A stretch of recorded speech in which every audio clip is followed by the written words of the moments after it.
Next, we have among us our guest of honor of the day, Kuwar Amritveer Singh Ji, who is a great fitness icon and a TEDx talker. Please give a huge round of applause to our guest of honor from the village of Umarwala in Gurdaspur. He have a true story of hard work and determination. It's my immense pleasure to tell you all that he has shattered 44 world records, including 6 prestigious Guinness World Records. Please give a huge round of applause to him. Beyond his records, Hari, and a passionate advocate for a fitter, addiction-free Punjab.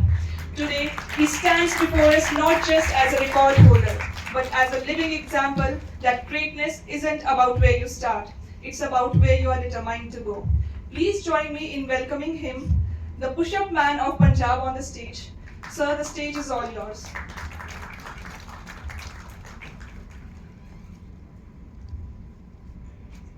Respected Chief Guest, Ravi sir, Rajinder Chima sir, Tina ma'am, Vibhu sir, Jaspreet Menhas sir, our President of Rotary Club Chandigarh, Muskan's entire team, the entire staff of Chandigarh University, and all the young minds. A very warm good morning to present here you all. So my name, as you know, Kuwar Amritveer Singh. Can I come here now? My age is 23 and I have made 44 plus world records till now. Push-up man of Punjab, push-up man of India, youngest fitness icon of Punjab. 2 national पुरस्कार मैंने हासिल किए हैं अभी तक, करमवीर चक्र and स्वाभिमान पुरस्कार। TEDx स्पीकर हूँ और इसके अलावा मैं अराउंड सेंचुरी पार कर चुका हूँ ऐसी स्टेजेस की जहाँ पे मैं मोटिवेशनल स्पीचेस डिलीवर कर चुका हूँ अपने यंग माइंड्स के थ्रू, अपने वो स्टाफ के थ्रू, अपने वो फरिश्तों के थ्रू जिन्होंने मुझे मौका दिया है, हमेशा इनकरेज किया है मुझे यहाँ पे आने का। तो हर एक का थैंक यू है। जैसे आज जसबीर सर ने, Muskan president of Rotary Club and his team and her team sorry, उन्होंने मुझे इनवाइट किया यहाँ पे। और मेरे को ऐसे आपके सामने यंग माइंड्स के सामने आने का जब मौका मिलता है तो आपको तो प्राउड फील होता ही होगा मेरी अचीवमेंट्स देख के, लेकिन मेरे को ज़्यादा प्राउड फील होता है कि मैं अपनी उम्र के बच्चों के साथ, अपनी उम्र के दोस्तों के साथ स्पीच शेयर कर रहा हूँ या अपनी जो मेरी कहानी है वो आपके साथ शेयर करता हूँ मैं, क्योंकि ये चीज़ मुझे और ज़्यादा मोटिवेट करती है, इंस्पायर करती है। इसके साथ मुझे ये होता है कि अब मैंने और ज़्यादा निखारना है खुद को और ज़्यादा अचीवमेंट्स करनी है। और जैसे आज इवेंट है हमारा Raila rotary youth leadership awards, आप सब पार्टिसिपेट करोगे, जो डिजर्विंग कैंडिडेट्स हैं, पार्टिसिपेंट्स हैं, उन्हें सम्मानित किया जाएगा। और ये जो सम्मान मिलते हैं आपको आपकी ज़िंदगी में, जैसे जैसे भी मौके मिलते हैं आपको किसी भी स्टेज के ऊपर, आपको मोटिवेशन मिलती है अंदर से, क्योंकि जो सम्मान आपको स्टेज पे मिलना है या आपके घर आके, आपके गांव में आके, आपके स्कूल में आके आपने मेहनत की है फिर आपको मिलता है ना, तो उसकी जो कीमत होती है वो आप समझ सकते हो, मैं या और कोई जो आपको अवार्ड दे रहा है वो नहीं समझ सकता। आपके अंदर का हृदय, आपके पेरेंट्स, आपके दोस्त या वो लोग जिन्होंने आपको मेहनत करते हुए देखा है, वो आपकी उस कामयाबी का जो असल मतलब है वो समझ सकते हैं। तो इसी के साथ मैं पहला इंडियन हूँ जिसका यूक्रेन कंट्री में म्यूजियम में स्टैचू बनने जा रहा है इन द यंग एज। इसी के साथ मैं बर्लिन कंट्री है उसका ब्रांड एम्बेसडर हूँ, first Indian, first Punjabi. And recently मुझे अपने जो यूएसए के प्रेसिडेंट हैं डोनाल्ड ट्रम्प सर, उन्होंने मुझे रिकमेंडेशन लेटर भेजा है अपने व्हाइट हाउस से, and for that also I am the youngest and first. तो ये मैं अचीवमेंट्स, खुशबीर सर वहाँ पे मौजूद है, मैं उन्हें भी कल बता रहा था, एंड दे टोल्ड कि हमने ये सुने नहीं है आज तक जो आपको अचीवमेंट्स मिले हैं, या कभी सोचा नहीं होगा कि ऐसे अचीवमेंट्स भी मिल सकते हैं या यंग लीडर्स को या उन बच्चों को जो इंडिया में रह के, पंजाब में रह के मेहनत कर रहे हैं। क्योंकि पंजाब के जो यूथ का नैरेटिव है ना, बड़ा एक रॉन्ग साइड से बिल्ड किया गया है, एक नेगेटिव साइड उनकी प्रमोट की जाती है, specially Punjab not only but other states in India also. लेकिन क्या आपने अपनी जिंदगी में वो गलत काम किए हैं जो टीवी में या जो लोग जिन्हें यहाँ पे आने का मौका मिलता है, जहाँ जो डिबेट्स करते हैं या जो नेगेटिव बोलते हैं इंडिया के लिए, पंजाब के लिए, कभी वो जो शब्द यूज करते हैं हमारे यूथ के लिए, हमारे यंगस्टर्स के लिए, क्या आपने वो काम किए हैं कभी? किए हैं कभी? आपने दिल से पूछ के बताना, कभी किए हैं आपने? अपने दोस्तों को कभी करते हुए देखा होगा आपने? नहीं? तो वो क्यों कहते हैं हम? They might be wrong persons, हमारे यूथ गलत साइड हो सकते हैं, लेकिन सारे यूथ गलत साइड पे नहीं है। आपकी तरह यंग माइंड्स हैं जो यहाँ पे आके परफॉर्म करना चाहते हैं, यहाँ पे आके चाहते हैं कि हम अपने स्कूल को, अपने यूनिवर्सिटी को, अपने कॉलेज को, अपने टीचर्स को, अपने दोस्तों को, अपनी फैमिली को, अपने देश को मान महसूस कराएं, क्योंकि हमारे पास वो डिजायर है, हमारे पास वो पैशन है कि हम अपने जो हमारे एंसेस्टर्स हैं, जो हमारे एथिक्स हैं, जो हमारे मोरल्स हैं, जो हमें अपने बुजुर्गों से मिले हैं, जो हमने अपने सियानों से सीखा है, वो हम यहाँ पे रिप्रेजेंट करते हैं पब्लिक के सामने। जो यूथ गलत साइड में जाता है वो शौक की वजह से गलत साइड नहीं अपनाते। देयर माइट भी ऐसी जिम्मेदारियां होती हैं जिनके नीचे वो दबे रह जाते हैं, उनके चाह, उनके डिजायर्स, उनका हार्डवर्क की वैल्यू नहीं मिलती जब उन्हें, फिर वो थक हार के गलत राह अपनाता है। कोई भी माँ, यहाँ पे पेरेंट्स भी मौजूद हैं, माँ जब अपने बच्चे को पेट में रखती है, पेट में होता है बच्चा, तो वो माँ उसे ये नहीं बोलती कि बेटा जब तू बाहर आएगा ना तो गुंडा बनना, गैंगस्टर बनना या नशे करना। या जो बाप जब अपने बेटे को, अपनी बेटी को उंगली पकड़ के चलना सिखा रहा होता है ना, वो ये नहीं कहता कि बड़ा होके तुम उस घर में चोरी करना चाहते, बड़ा होके तुम वो वाला जो ड्रग है वो यूज करना, इस्तेमाल करना। कोई पेरेंट्स ऐसा नहीं कहता, ना आपका चाचा, ना आपका बड़ा भाई, ना आपकी बड़ी बहन, ना आपका छोटा भाई, ऐसा कभी नहीं चाहेगा कोई। जब सोसाइटी में वो गुजरता है, सोसाइटी में जब उसे कई ऐसे नेगेटिव पर्संस का सामना करना पड़ता है, चाहे वो हमारे ब्यूरोक्रेट्स के थ्रू हो, चाहे वो गवर्नमेंट ऑफिशियल्स हों, चाहे वो पॉलिटिकल लीडर्स हों, या सोसाइटी के कुछ ऐसे गलत लोग हों, जब उनसे वो इंटरेक्ट करता है, मिलता है, तो जब उसकी वो मेहनत का उसका वो नतीजा नहीं ना मिलता, उसका वो बेनिफिट नहीं मिलता उसके, तो तब वो एक दिन सोचता है कि यार क्या फायदा जो मैं कर रहा हूँ इतना। लेकिन I would say you all कि आपने ऐसा कभी नहीं सोचना है कि आपकी कोई सपोर्ट नहीं कर रहा, आपको कोई हेल्प नहीं कर रहा, आपके पास अपॉर्चुनिटीज नहीं आ रही, क्योंकि कामयाब होने के लिए बेनिफिट्स की जरूरत नहीं होती, कामयाब होने के लिए साथ की जरूरत नहीं होती, कामयाब होने के लिए आपको खुद के ऊपर यकीन होना चाहिए।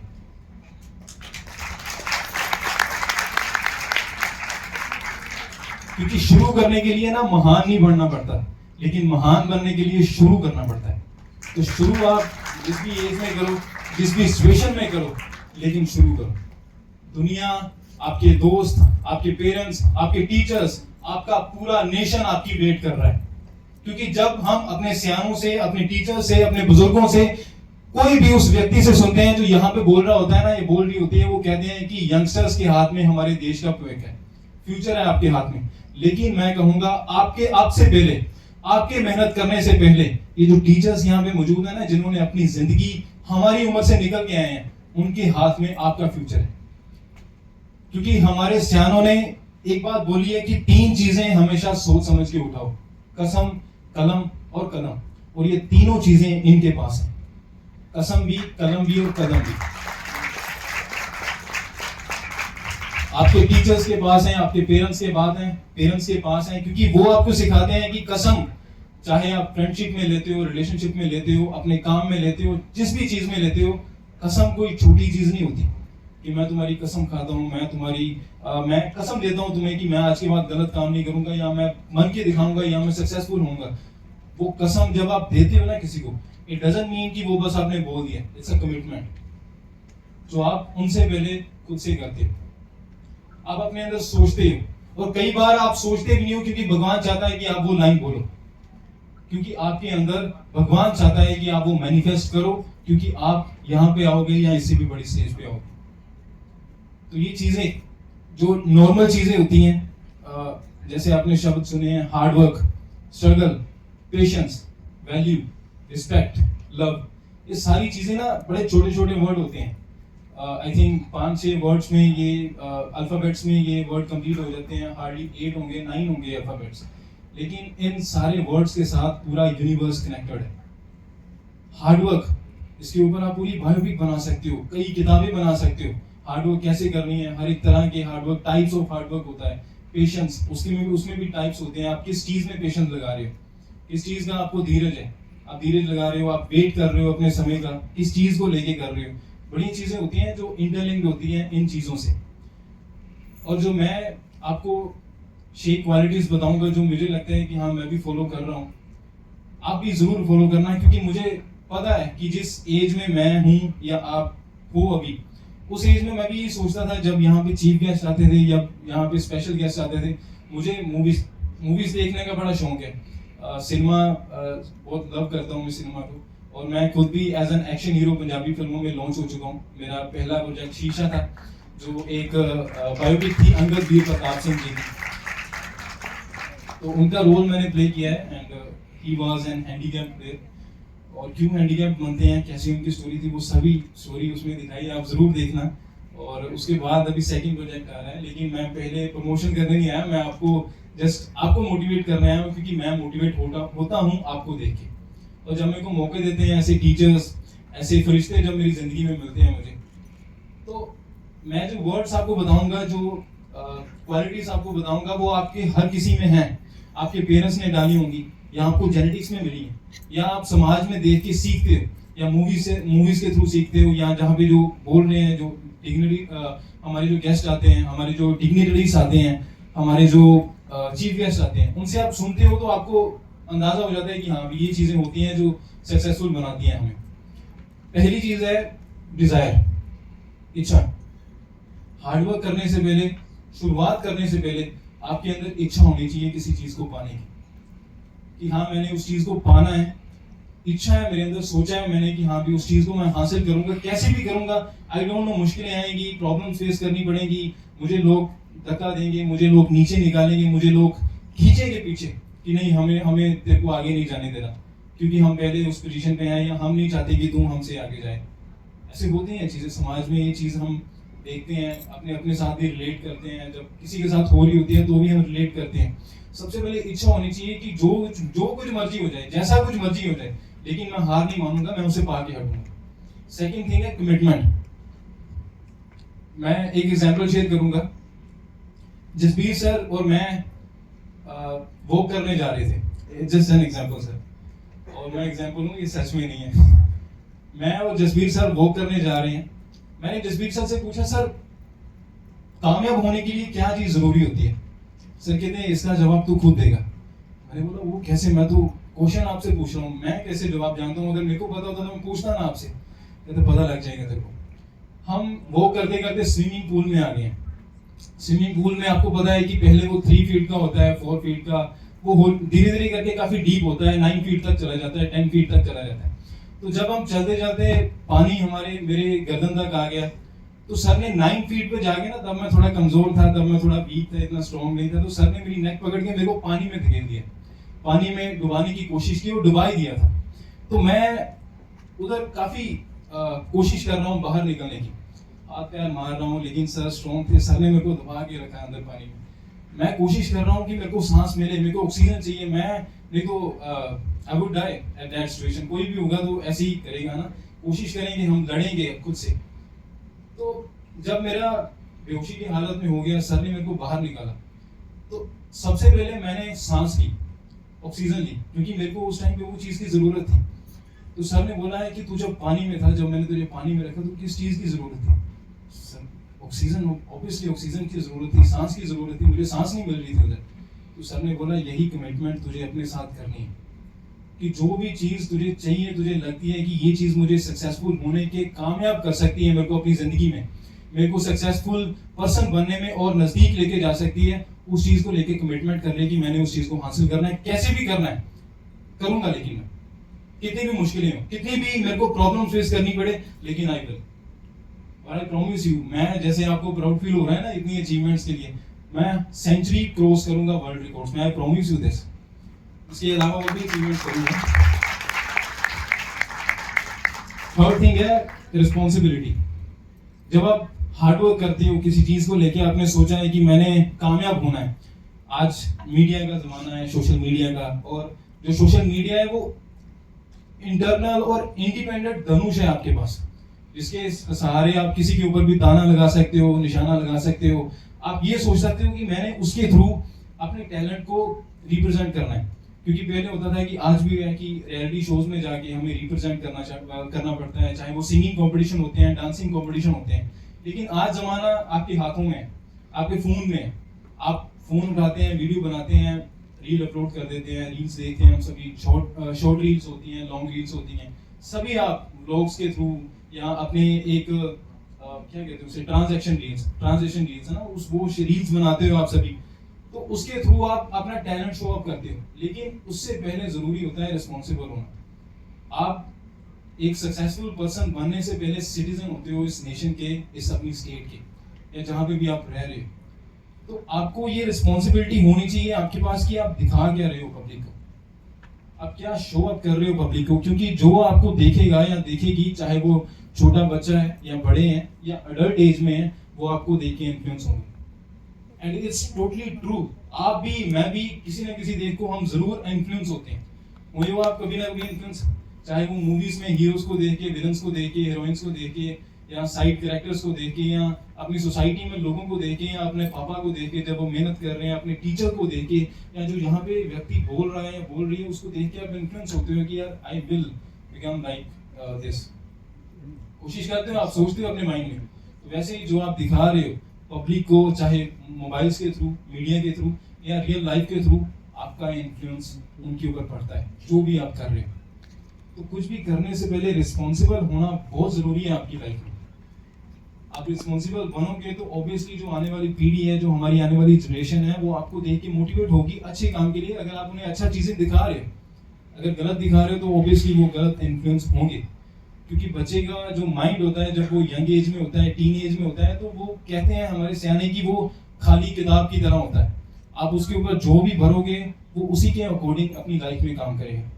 मैं जब यंग एज में था, ऑब्वियसली मैं हीरोज को देख के, एक्टर्स को देख के, जो larger than life role play करते हैं, चाहे रियल लाइफ में चाहे रियल लाइफ में, मैं ऑब्वियसली बहुत इन्फ्लुएंस हुआ हूँ सबको देख के, आज भी होता हूँ। लेकिन आज मुझे ये है कि मैं ऐसे काम करूँ कि मुझे देख के भी इन्फ्लुएंस हो पब्लिक, यूथ, लेकिन अच्छे कामों के थ्रू। तो हमारा फोर्थ थिंग आता है हार्ड वर्क। अब हार्ड वर्क की बारी आती है। जब ये तीनों चीजें, तीनों स्टेजेस आप पार कर लेते हो, डिजायर आपके पास है, कमिटमेंट कर लिए कि मैंने हार नहीं माननी है, रिस्पॉन्सिबल हो आप, तो हार्ड वर्क शुरू कर दो आप।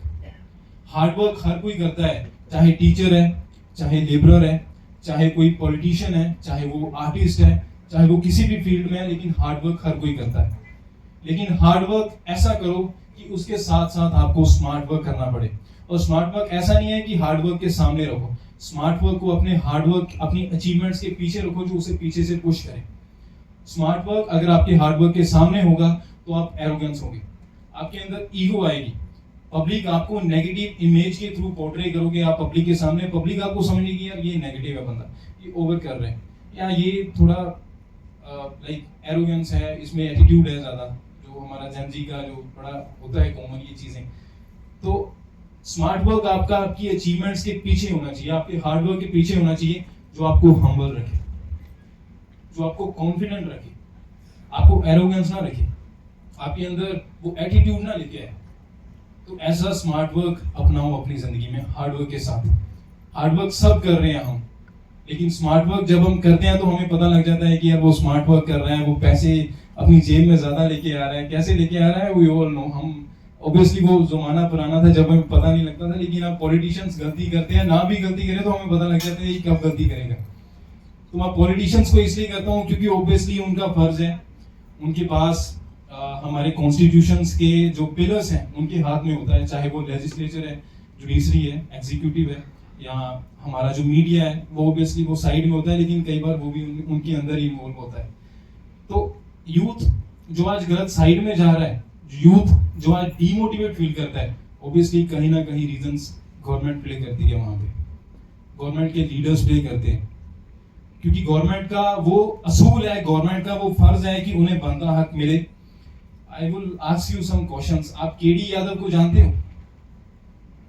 एनीवन? नहीं जानते? K D Yadav is the first individual male जिसने ओलंपिक में मेडल जीता था हमारे इंडिया के लिए। उसके बाद कर्नल मलेश्वरी जी को जानते हो आप? Anyone please raise hand. अरे शर्माओ मत, मैं आपकी तरह ही हूं, बोलो प्लीज। एनीवन? आपने सिर लगाया था, आपको पता है? कोई बात नहीं, बोलिए।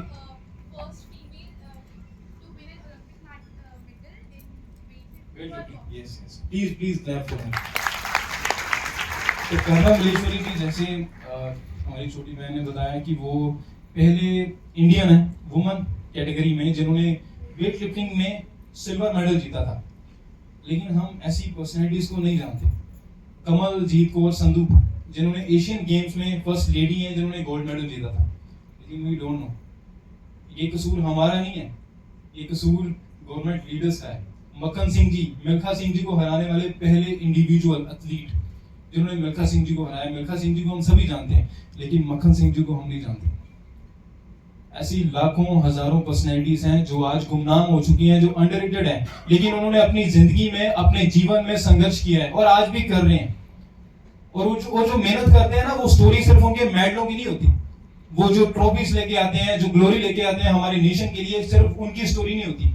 उसके पीछे स्टोरी होती है उनकी डेडिकेशन की, उनकी कुर्बानियां होती हैं जो वो भी देते हैं, उनकी परिवार भी देते हैं, जो उनके साथ जुड़े होते हैं वो भी देते हैं। लेकिन हम वो कुर्बानियों को याद नहीं रखते। कुर्बानियां तो दूर की बात है, हमने उनके मेडल्स को याद नहीं रखा, हमने उनकी रिकॉग्निशन को याद नहीं रखा। मैं इसमें आपका या मेरा कसूर नहीं समझूंगा कि हम आर्टिस्ट को जानते हैं। Artist they are also working hard, वो भी अपनी जिंदगी में हार्ड वर्क करते हैं, कैसे स्ट्रगल करते हैं, फिर वो उन्हें मौका मिलता है। और कई बार 10-10, 12-12, 15-15 साल लग जाते हैं कि उन्हें डेब्यू करना है एक मूवी में। उससे पहले वो स्ट्रगल ही कर रहे होते हैं, बैकग्राउंड डांसर्स होते हैं, बैकग्राउंड एक्टर्स होते हैं। लेकिन हमें जरूरी है कि हम ऐसी स्टोरीज को सामने लेके आए। और जो मैं अपने वर्ल्ड रिकॉर्ड्स बनाता हूँ ना, हर एक रिकॉर्ड में ऐसी ही पर्सनैलिटी को डेडिकेट करता हूँ। मैं ऐसी पर्सनैलिटी को ढूंढता हूँ, उनके बारे में बोलता हूँ, उनको वो रिकॉर्ड समर्पित करता हूँ। उनको याद रखिए, उनकी डेडिकेशन को याद रख के मैं मेहनत करता हूँ हर एक रिकॉर्ड की। आगे जो आने वाले रिकॉर्ड्स होंगे, हर एक पर्सनैलिटी को डेडिकेट होंगे जिसने हमारे इंडिया का, हमारी स्टेट का नाम रोशन किया है। आई प्रॉमिस यू दिस। लास्ट नहीं है, सेकंड लास्ट है कैरेक्टर। आप ये सारी चीजें कर रहे हो, लास्ट में आपका कैरेक्टर आपकी वैल्यू बनाता है। आपके पेरेंट्स ने, आपके सियानों ने, अपने बुजुर्गों ने अपने अपने देश में जो एंसेस्टर्स हैं, जो वैल्यूज उन्होंने दी हैं, जो एथिक्स उन्होंने दिए हैं, आप उसको कैसे याद रखते हो, कैसे एब्जॉर्ब करके रखते हो अपने अंदर। आप हार्ड वर्क कर रहे हो, आपके पास नेम है, आपके पास फेम है, सब कुछ है आपके पास, लेकिन आप अपना कैरेक्टर कैसे पोर्ट्रे करते हो, या आपके ऊपर कैसे वो चीज हावी होती है कि मैंने कैरेक्टर कैसे दिखाना है पब्लिक को अपना, वो आपके ऊपर है। क्योंकि विजय सर ने कहा है, when money is lost, nothing is lost. When health is lost, something is lost. And when your character is lost, everything is lost. अपना ज़मीर बचा के रखो हमेशा, क्योंकि ज़मीर ही है जो आपको बाकियों से अलग बनाता है। मेहनत हर कोई कर रहा है, संघर्ष हर कोई कर रहा है और करेगा, हमेशा करेगा। ये इंडिया हमारी जो धरती है, देश है हमारा, ये ऑब्वियसली सूरवीरों का देश है। था नहीं, अभी भी है और ये हमेशा रहेगा। ये ट्रू है और इंडिया को कोई हरा नहीं सकता। ऑब्वियसली जेनेटिक्स या हमारी जो इच्छा है ना, भगवान के साथ जुड़ी हुई है। That is the main reason कि हम अपने रूट्स को फॉलो करते हैं, चाहे वो भगवान के थ्रू, चाहे वो अपने पेरेंट्स के थ्रू या अपने जेनेटिक्स के थ्रू। क्योंकि यहाँ पे हम ऑब्वियसली सभी भोले हैं। मैं ये नहीं कहूँगा कि बाकी कंट्रीज के तेज हैं और हम तेज नहीं हैं। हम भोले इसलिए हैं क्योंकि हम भगवान को हमेशा पहले रखते हैं, अपने अंदर रखते हैं। हम उनकी वैल्यूज के ऊपर, हम अपनी फैमिली एथिक्स के ऊपर, हम अपनी जिंदगी के मॉरल्स को हमेशा आगे रखते हैं। 90% ऑफ इंडियंस ये सोचते हैं कि यार मैं कुछ ऐसा ना करूं कि पब्लिक को गलत लगे या मेरी फैमिली को गलत लगे या जो लोग मेरे साथ जुड़े हैं, जिनको मेरे से उम्मीदें हैं, उनको गलत लगे। ऑब्वियसली आप यही सोचते हो ना। आप क्लास में पढ़ रहे हो, आपको ऑब्वियसली ये होता है कि यार मैं मार्क्स अच्छे ना लेके आया तो मेरी फैमिली को बुरा लगेगा, मेरे दोस्तों के सामने मेरी इमेज क्या रहेगी। ऑब्वियसली ये सोचते हो ना। तो यही होते हैं एथिक्स, यही होते हैं मॉरल्स। जैसे जैसे आप ग्रो करते हो, आपके एथिक्स, आपके वैल्यूज, आपके मॉरल्स और ज्यादा ग्रो होते हैं, पब्लिक के हिसाब से, सोसाइटी के हिसाब से। अब मुझे ये है कि जब मेरे स्टेजेस मिलती हैं तो ऑब्वियसली मुझे ये होता है कि मैं कुछ ऐसे काम ना कर दूं या गलती से भी मेरे को ऐसी इमेज या ऐसी पर्सनैलिटी मेरे साथ ना जुड़ जाए या ऐसा काम मेरे साथ ना जुड़ जाए जिसके साथ मैं पब्लिक के सामने जो यकीन मैंने डेवलप किया है वो टूट जाए। मैं सोशल मीडिया इन्फ्लुएंसर भी हूँ, मेरे काफ़ी फॉलोअर्स हैं, लैक्स में फॉलोअर्स हैं सोशल मीडिया के ऊपर। वेरीफाइड हूँ हर जगह पे, only because of you all. And मेरे पास एड्स आती हैं एडवर्टाइजमेंट्स आती हैं, काफ़ी प्रोमिनेंट ब्रांड है। मैं आज तक कभी जिम नहीं गया, कोई प्रोटीन सप्लीमेंट यूज़ नहीं किया, घर में रह के मेहनत की है, आज भी करता हूँ और हमेशा करूँगा। काफ़ी जो हमारे वे प्रोटीन्स होते हैं, सप्लीमेंट्स होते हैं, ऐसी मेरे को एड्स आती हैं, गैम्बलिंग ऐप्स, जो पैसे कमाओ गेम्स खेल के, ऑनलाइन गेम्स खेल के, ऐसी बड़ी एड्स आती हैं मेरे पास। लेकिन मैंने सभी एड्स को, सभी ऐसी प्रमोशंस को मैंने रिजेक्ट कर दिया था। नॉट बिकॉज ऑफ दिस की मुझे पैसे की ज़रूरत नहीं है, मुझे मनी की ज़रूरत नहीं है, बिकॉज ऑफ दिस की मैं अपना ट्रस्ट नहीं ब्रेक करना चाहता जो मैंने डेवलप किया है आपके साथ। मैं अपना कैरेक्टर के साथ कॉम्प्रोमाइज़ नहीं कर सकता, मैं अपने ज़मीर के साथ खिलवाड़ नहीं कर सकता सिर्फ कुछ पैसों के लिए। ऑब्वियसली वो चाहे लाखों में हो, चाहे हज़ारों में हो, चाहे करोड़ों में हो, लेकिन मैं अपने कैरेक्टर के साथ कभी कॉम्प्रोमाइज़ नहीं करूँगा, and I promise you this. Last thing है, ऑलवेज बी पॉजिटिव।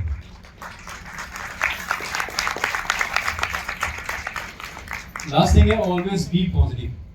आप अपनी जिंदगी में सब कुछ अचीव कर रहे हो, कामयाबी, मेडल्स, अचीवमेंट्स, दोस्त बना रहे हो, फॉलोअर्स गेन कर रहे हो, सपोर्टर्स गेन कर रहे हो, फरिश्ते आपको जिंदगी में मिल रहे हैं, ऐसे टीचर्स की आपको रिस्पेक्ट मिल रही है, इनका आशीर्वाद मिल रहा है, सब कुछ मिल रहा है।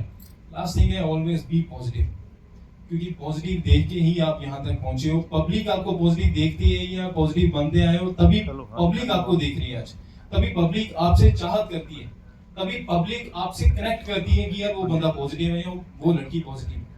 हमेशा पॉजिटिव रहो, चाहे जिस किसी भी कंडीशन में हो, जिस किसी भी सिचुएशन में हो, always be positive. Problems will come and go, always be happy, just be happy है always. And thank you very much, thank you dear minds.